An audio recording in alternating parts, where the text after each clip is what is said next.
2015 Viranşehir Afat Doğan Tabii ya. ve ben MC Paşa. MC Paşa. Rap bizde marka baba.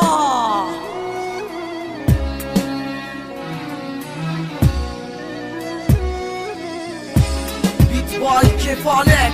Bir zamanlar senle olmaz zevk olurdu sevgili. Şimdi yoksun yanımda, az mı aldın mermiyi? Ellerinle sardın işte sen benim kefenimi. Söyle lan söyle hiç mi sevmedin beni? Bütün bunların hepsi neyin nesi sevgili? Senin için ölümü göze aldım için miydi? Tutunacak dalım senin, sen de bırakıp gittin. Lakin kıyamadığım eller başkasına gitti. Beni düşünmekten gençliğimi kaybettim. Senin içindi lan bütün bunların hepsi. Kelime kelime yazdım sana, sen bitirip gittin lan. Beni bu hayatta hep yalnızlığı oynatan. Yeter lan yeter, bıktım ben bu hayattan. Her gün aynı sözlere yazıyorum ben yine. Açtım yine defteri, dert üstüne dert yine. Kimseye de anlatamadım bendeki sen diye.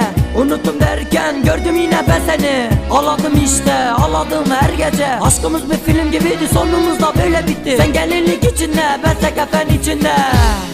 Anadan ayrı, babadan ayrı,